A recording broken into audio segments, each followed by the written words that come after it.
आज हम स्टार्ट करेंगे chapter 16 environmental issue class 12th में। ये आपका लास्ट चैप्टर है इन्वायरमेंटल इश्यूज। इसमें हम बात करेंगे पॉल्यूशन क्या होता है, पॉल्यूटेंट जो पॉल्यूशन कॉज करते हैं उनके बारे में, different types of pollution, air pollution, water pollution, soil pollution, noise pollution, और इन्हें किस तरीके से कंट्रोल किया जा सकता है। और इन्हीं के रिगार्डिंग जो कुछ एक्ट गवर्नमेंट ने पास किए हैं कंट्रोल करने के लिए उन्हें पढ़ेंगे। साथ ही साथ कुछ इन्वायरमेंटल प्रॉब्लम्स जो हैं उनके बारे में हम डिस्कस करेंगे और किस तरीके से ह्यूमन इन प्रॉब्लम्स के लिए कौन कौन से कदम उठा रहे हैं उसके बारे में। तो स्टार्ट करते हैं। Pollution, first of all what is pollution? Pollution जब कभी भी इन्वायरमेंट में कुछ चेंजेस हो, वो चेंजेस कैसे भी हो सकते हैं, फिजिकल, केमिकल, बायोलॉजिकल, जिसकी वजह से इन्वायरमेंट अनकंफर्टेबल हो जाए या फिर वो लिविंग ऑर्गेनिज्म के लिए हार्मफुल हो, जिसमें वो ठीक से सरवाइव ना कर पाए, उनकी हेल्थ पर असर पड़े, तो वो होता है pollution. An undesirable change in the physical, chemical और biological aspect of environment which makes it harmful for human, for other living organism and for cultural aspect। यानी कि सभी लिविंग ऑर्गेनिज्म के लिए environment harmful बन जाए because of any undesirable change. वो कैसा भी हो सकता है चेंज, फिजिकल, केमिकल और बायोलॉजिकल, उसे हम कहते हैं पॉल्यूशन। पॉल्यूशंस टू टाइप्स का है, किस बिहाफ पर कि ये क्रिएट किसने किया है, ये ड्यू टू मैन एक्टिविटीज की वजह से हुआ है या फिर नेचर की वजह से हुआ है। जहां पर टर्म आता है anthropogenic, means because of human activity. जो ह्यूमन एक्टिविटीज की वजह से होता है उसके लिए हम वर्ड यूज करते हैं एंथ्रोपोजेनिक। जो एंथ्रोपोजेनिक पॉल्यूशन है ये ओवर यूज करना, किसी सब्सटेंस का मिस यूज करना या फिर नेचुरल रिसोर्सेज है उनकी मिस मैनेजमेंट करना, इनकी वजह से होता है। इसके अंदर आते हैं आपके industrial pollution, agriculture pollution. Industrial pollution जैसे कि इंडस्ट्रीज में ज़्यादा टाइम तक काम चलता है तो चिमनी से जो स्मोक निकलता है वो एयर पॉल्यूशन कॉज करता है। एग्रीकल्चर पॉल्यूशन, एग्रीकल्चर में जो केमिकल्स और फर्टिलाइजर्स यूज किए जाते हैं वो सॉइल की फर्टिलिटी को अफेक्ट करते हैं, और जब ह्यूमन या फिर लिविंग ऑर्गेनिज्म उन प्रोडक्ट्स को खाते हैं तो वो कहीं ना कहीं ह्यूमन हेल्थ या फिर ऑर्गेनिज्म की हेल्थ को भी अफेक्ट करते हैं। नेचुरल पॉल्यूशन, ये पॉल्यूशन नेचर के द्वारा होता है। इसके अंदर आते हैं वोल्केनिक इरप्शन, ज्वालामुखी का फटना, यूवी रेडिएशंस, सॉइल इरोजन्स, तो ये सब आता है। सॉइल इरोजन्स की वजह से क्या होता है, जो टॉप फर्टाइल लेयर होती है सॉइल की वो एक जगह से दूसरी जगह रिमूव होकर चली जाती है। इसमें आपके वोल्केनिक इरप्शन आ जाएगा। Add enormous quantity of toxic gas in the environment, जब भी होता है तो वहाँ आसपास बहुत सारी टॉक्सिक गैस रिलीज होती है। फिर पॉल्यूटेंट्स, पॉल्यूटेंट्स वो सब्सटेंस हो सकते हैं, एजेंट्स हो सकते हैं जो ये अनडिजायरेबल चेंज क्रिएट करते हैं एनवायरनमेंट में। पॉल्यूटेंट्स आर दो substance which cause pollution, agent that bring about undesirable changes in the environment, उन्हें हम कहते हैं पॉल्यूटेंट्स। ये मटेरियल्स हो सकते हैं, एनर्जीज हो सकती हैं विच मेक एनवायरनमेंट फाउल, यानी कि एनवायरनमेंट को हार्मफुल बनाते हैं, अनकंफर्टेबल। अब अगर हम पॉल्यूटेंट्स देखें तो पॉल्यूटेंट्स की क्लासिफिकेशन हम अलग अलग बिहाफ पे करते हैं।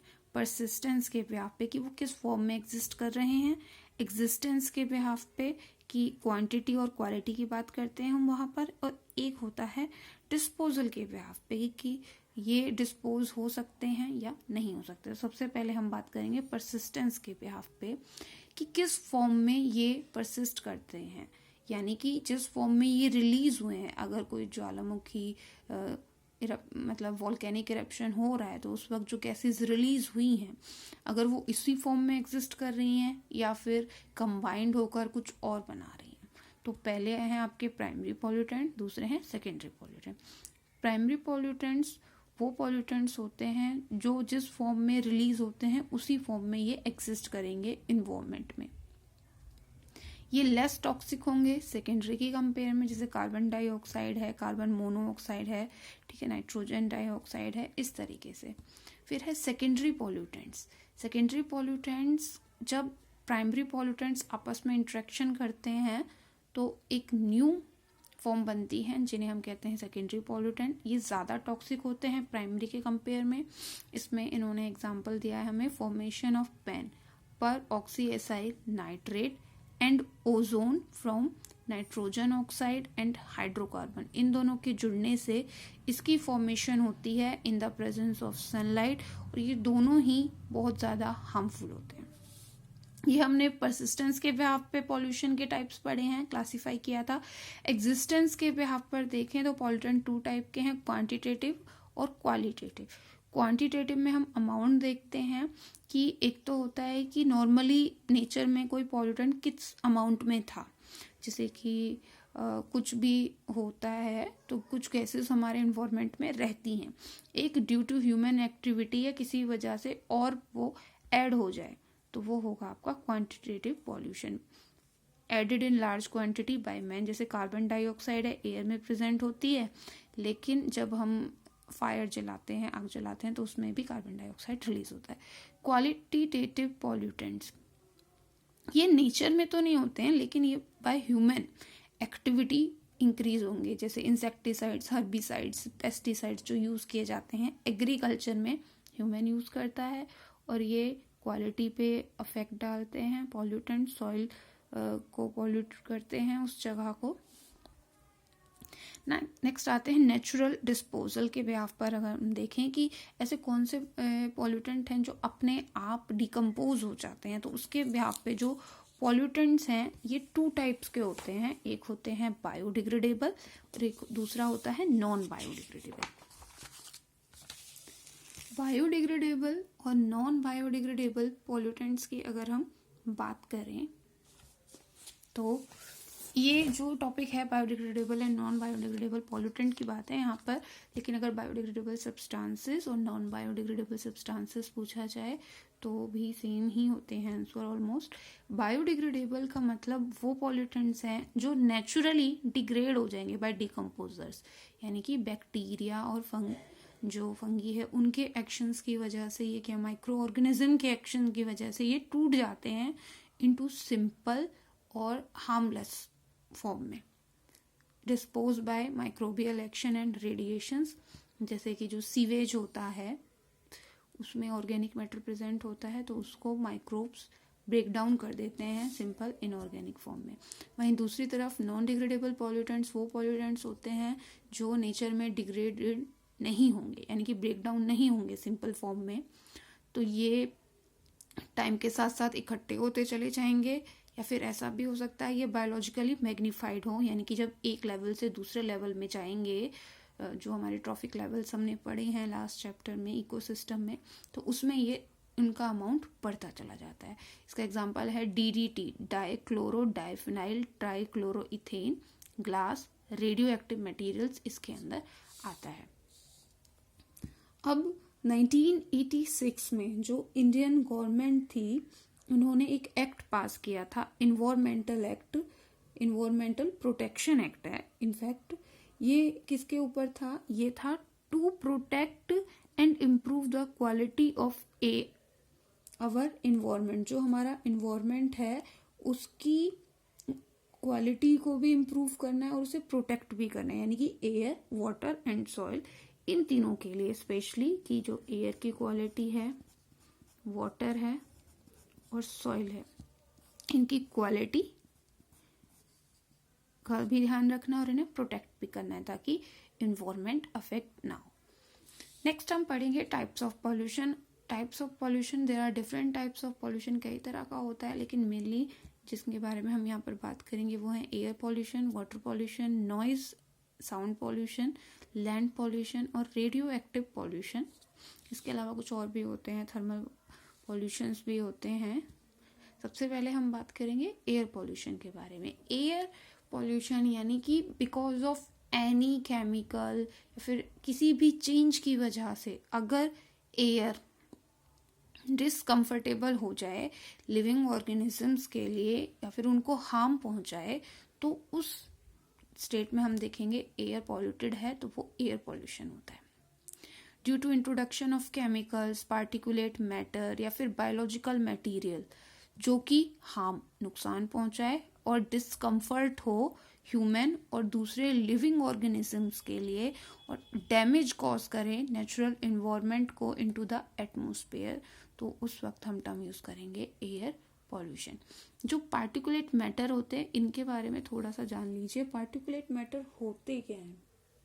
जो सॉलिड और लिक्विड पार्टिकल्स जब सस्पेंड होते हैं किसी भी रीजन, जो पॉल्यूटेंट्स हम कह सकते हैं, सॉलिड और लिक्विड पार्टिकल्स जब कहीं से भी इमिट होकर बाहर आएंगे, वॉल्केनिक इरप्शन से या फिर स्मोक से, फायर से, इंडस्ट्रीज से, बिकॉज ऑफ एनी रीजन, तो ये आपस में जुड़ जाते हैं। ये जुड़ जाएंगे, ये इनऑर्गेनिक और ऑर्गेनिक आपस में जुड़ते हैं और इनका साइज बहुत ही छोटा होता है, तो इन्हें हम पार्टिकुलेट मैटर कहते हैं। इसके अंदर बहुत छोटे छोटे पार्टिकल्स आते हैं और ये हमारे एटमॉस्फेयर में जो ह्यूमंस हैं या फिर लिविंग हैं उन्हें बहुत ज़्यादा नुकसान पहुंचाते हैं। इनका छोटा साइज होने की वजह से, साइज वेरी करता है, इनका छोटा भी होता है, बड़ा भी होता है, 2.5 माइक्रोमीटर से 50 माइक्रोमीटर हो सकता है, इस तरीके से। तो हाँ, एयर पॉल्यूशन में सबसे पहले कॉजेस, कौन से कारण हैं जिसकी वजह से एयर पॉल्यूशन होता है? ह्यूमन एक्टिविटीज और नेचर, ह्यूमन की एक्टिविटीज से और नेचर से।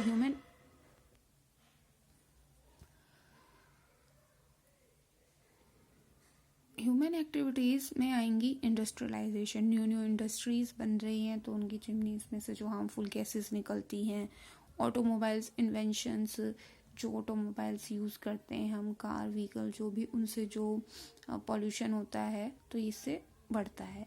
ओवर पॉपुलेशन, डिफॉरेस्टेशन, अगर प्लांट्स ट्रीज नहीं होते हैं तो ऑक्सीजन प्रोड्यूस नहीं होगी, फ्रेश एयर हमें नहीं मिलेगी। न्यूक्लियर एक्सप्लोशन, ये सभी क्या है, एयर पॉल्यूशन में कंट्रीब्यूट करते हैं। फायर वर्क ऑन फेस्टिवल्स पर जो क्रैकर्स का यूज़ होता है, ये सब ह्यूमन एक्टिविटीज़ में। नेचर में हमारा वॉल्केनिक इरप्शन आएगा, उसके टाइम पर गैसेस रिलीज होती हैं जो कि क्या करती हैं, एयर को पॉल्यूट करती हैं। इसी के अलावा because of air natural wind की वजह से कुछ सब्सटेंस, डस्ट पार्टिकल इधर उधर मूव करते हैं, इससे भी होता है। फॉरेस्ट फायर, इलेक्ट्रिक स्टॉर्म्स, ये सब भी हार्मफुल गैसेस रिलीज करते हैं। अब सोर्सेज क्या होती हैं एयर पॉल्यूशन की? सोर्सेज होती हैं मोबाइल सोर्सेज, इसमें ऑटोमोबाइल्स वगैरह आ जाएंगी, कार, बसेस, प्लेन, ये सब क्या करते हैं, ये सब एयर को पॉल्यूटेड करने में कहीं ना कहीं अपना रोल प्ले करते हैं। फिर स्टेशनरी सोर्सेज जैसे पावर प्लांट, ऑयल रिफाइनरीज, ये एक ही जगह पर होती हैं लेकिन इनमें से निकलने वाला धुआं हमारे वातावरण को प्रदूषित करता है। एरिया सोर्सेज जैसे एग्रीकल्चर वाला एरिया है, सिटीज है, या फिर वुड बर्निंग फायर प्लेस है जहाँ पर लकड़ियाँ जलाई जाती हैं, इसके अंदर हम इन्हें रहते हैं।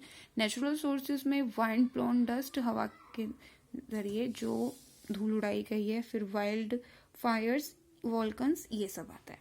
इसी के साथ साथ अगर हम देखें तो यहाँ पर हम एक केस डिस्कस करते हैं दिल्ली के बारे में। जो दिल्ली है बहुत ही ज़्यादा पॉल्यूटेड एरिया है क्योंकि वहाँ पर जो पॉपुलेशन की संख्या है काफ़ी ज़्यादा है और व्हीकल्स का, ऑटोमोबाइल्स का इतना यूज़ किया जाता है जिसकी वजह से वहाँ पर जो एयर की क्वालिटी है वो बहुत ज़्यादा इफ़ेक्ट होती है, बहुत ही ज़्यादा इफ़ेक्ट होती है।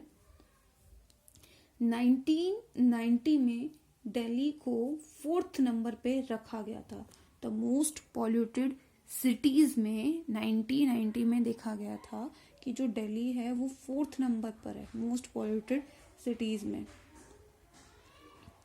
एयर पॉल्यूशन की जो प्रॉब्लम उस टाइम पर अराइज हुई थी उसको लेकर कुछ ये पॉइंट पास किए गए थे बाय सुप्रीम कोर्ट जिससे कि एयर की क्वालिटी को कंट्रोल किया जाए।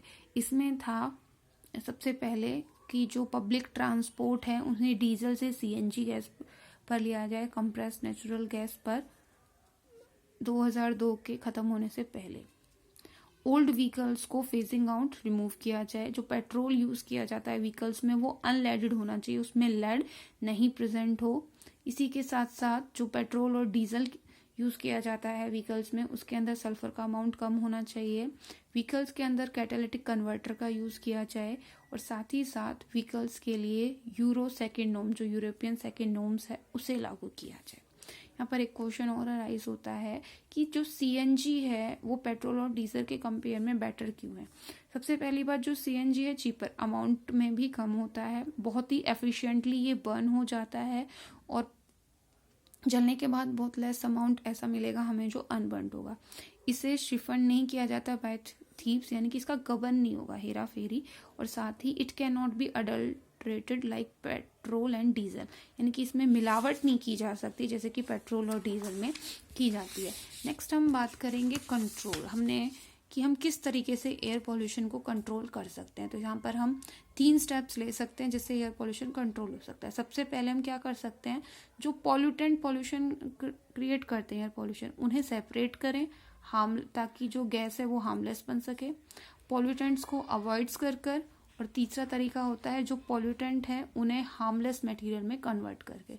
सबसे पहले है सेपरेशन ऑफ पॉल्यूटेंट। हम पॉल्यूटेंट्स के सेपरेशन के लिए क्या क्या कर सकते हैं, ट्रीज ग्रो कर सकते हैं, अच्छी क्वालिटी का फ्यूल यूज कर सकते हैं व्हीकल में, पार्टिकुलेट मैटर्स हैं उन्हें कंट्रोल कर सकते हैं, गैशियस पॉल्यूटेंट को कंट्रोल किया जा सकता है।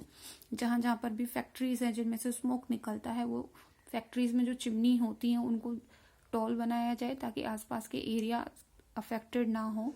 माइनिंग एरियाज जो हैं वो भी अफॉरेस्टेड होने चाहिए ताकि उससे वहाँ पर रहने वाली बायोडाइवर्सिटी अफेक्ट ना हो।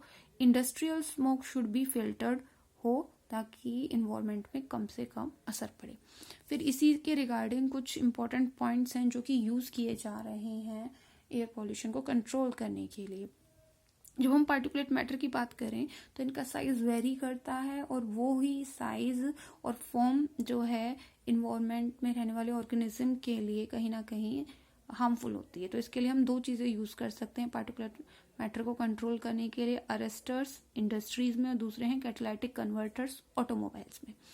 अरेस्टर्स कई तरह के होते हैं। पहले है ग्रेविटी सेटलिंग टैंक, ग्रेविटी यानी कि ड्यू टू ग्रेविटी जिसका साइज ज़्यादा बड़े होते हैं वो नीचे सेटल डाउन हो जाते हैं। इसे हम लार्ज पार्टिकल्स को रिमूव करने के लिए ही यूज़ कर सकते हैं। इसमें क्या करते हैं, हम डर्टी एयर को पास करेंगे, ग्रेविटेशनल फोर्स की वजह से जो लार्ज साइज पार्टिकल होगा वो सेटल डाउन हो जाएगा और हम क्लीन एयर को पास आउट कर देते हैं। सेकंड होता है porous filter. Porous filter large size pores होती हैं, एक बैग होता है जो कि पॉलिस्टर, पॉलीप्रोलीन या फिर पॉलीअमाइड, टेफ्लॉन इन सब का बना होता है।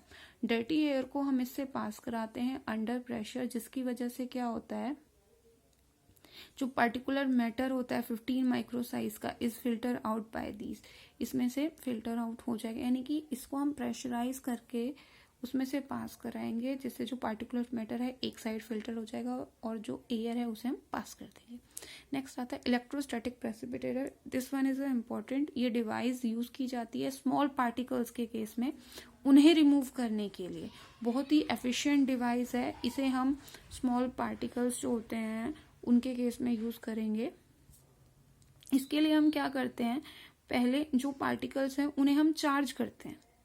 चार्ज करने की वजह से क्या होता है, इलेक्ट्रोड्स जो होती हैं इसमें यूज की जाती हैं। Allow to settle down over differently charge scrubber. ये 2 तरह का हो सकता है, ड्राई और वेट, जो गैसेस पॉल्यूटेंट को यूज करने के लिए किया जाता है। ये आपकी बुक में दिया भी हुआ है। इलेक्ट्रोस्टैटिक प्रेसिपिटेटर्स है, इसमें क्या है, जो आपके पार्टिकुलेट मैटर हैं उन्हें पहले चार्ज किया जाता है, इन्हें नेगेटिवली चार्ज कर दिया जाएगा इसके अंदर।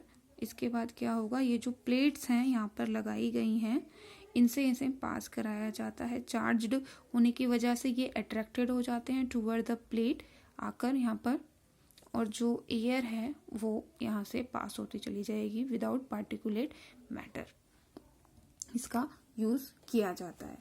नेक्स्ट हम बात करेंगे कैटालिटिक कन्वर्टर, जिनकी एडवाइस दी गई है इन्हें ऑटोमोबाइल्स में यूज किया जाए। ये बहुत एक्सपेंसिव होती है क्योंकि ये मेटल प्लेटिनियम और पैलेडियम या फिर रोडियम की बनी होती है, जो कि एज अ कैटलिस्ट इसमें एक्ट करता है। इसे ऑटोमोबाइल्स में फिट किया जाता है ताकि उसमें से गैसेस का इमिशन हो, लेकिन वो गैसेस लेस हार्मफुल हो। जैसे ही एग्जॉस्ट पास होता है थ्रू द कैटालिटिक कन्वर्टर, तो जो अनबर्न्ड हाइड्रोकार्बन्स हैं वो CO2 और H2O में कन्वर्ट हो जाएंगी, और जो कार्बन मोनोऑक्साइड और नाइट्रिक ऑक्साइड है वो CO2 और N2 गैस में कन्वर्ट होती हैं। ज़्यादातर व्हीकल्स में कैटालिटिक कन्वर्टर्स को यूज़ करना चाहिए, और जहाँ पर कैटालिटिक कन्वर्टर यूज़ होता है एक बात का खास ध्यान रखना है कि जो पेट्रोल है वो अनलेडेड होना चाहिए, क्योंकि ये जो लेड होता है वो कैटलिस्ट को इनएक्टिवेट कर देता है। नेक्स्ट है कंट्रोल ऑफ गैसेस। पॉल्यूटेंट को कंट्रोल करने के लिए पहला एक मेथड होता है कंबेशन मेथड। इसमें क्या होता है, बहुत ही हाई टेम्परेचर पर हम क्या करते हैं, उसे जलाते हैं पॉल्यूटेंट्स को, ताकि वो रिलीज हो सके। Emission are burned at high temperature. Oxidizable pollutant को कंट्रोल करने के लिए यूज किया जाता है। फिर दो तरह के मेथड और यहाँ पर यूज होते हैं, एक होता है एब्जॉर्प्शन मेथड, एक होता है एड्सॉर्प्शन। एब्जॉर्प्शन मेथड में हम देखेंगे ड्राई और वेट स्क्रबर्स को यूज किया जाता है, having packing material where gases pollutant are adsorbed. यहाँ पर यूज होते हैं कैल्शियम हाइड्रोक्साइड, या फिर लाइम को हम यूज करते हैं सल्फर डाइऑक्साइड को रिमूव करने के लिए। ये देखिए इसके अंदर ये वाला मेथड है, ये एक स्क्रबर है। यहाँ से हम डर्टी एयर पास कराते हैं और यहाँ से हम वाटर या फिर lime as a spray use होता है। जो पार्टिकुलेट मैटर होंगे उस पर जैसे ही वाटर या लाइम स्प्रे आता है वो नीचे की तरफ आने लगते हैं, उनके साथ जुड़कर एब्जॉर्ब होने लगेंगे और ऊपर से क्लीन एयर रिमूव होने लगेगी। नेक्स्ट होता है एड्सॉर्प्शन। इसको यूज किया जाता है to remove toxic gases vapours from the polluted air by using very fine solid particles का यूज करके। इसमें एग्जांपल है एक्टिवेटेड चारकोल का हम इसमें यूज करते हैं। पहला तरीका था हमारा सेपरेशन ऑफ पॉल्यूटेंट को हम कैसे सेपरेट कर सकते हैं, तो ये कुछ तरीके थे हमारे। इसमें gravity settling tank, porous filter, electrostatic precipitator, catalytic converter आ गया था, स्क्रबर्स आए थे।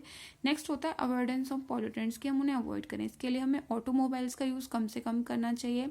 जब हम फ्यूल्स को जलाते हैं उनकी जगह नेचुरल गैस का यूज़ करें। पॉपुलेशन ग्रोथ को अंडर कंट्रोल करना चाहिए। नॉन कम्बेशनेबल यूज़ हो ताकि एनर्जी भी हमें मिले। इंडस्ट्री जिसको वहाँ ह्यूमन एक्टिविटीज से बहुत दूर कहीं पर सेटल होना चाहिए ताकि वो ह्यूमन हेल्थ पर असर ना डाले।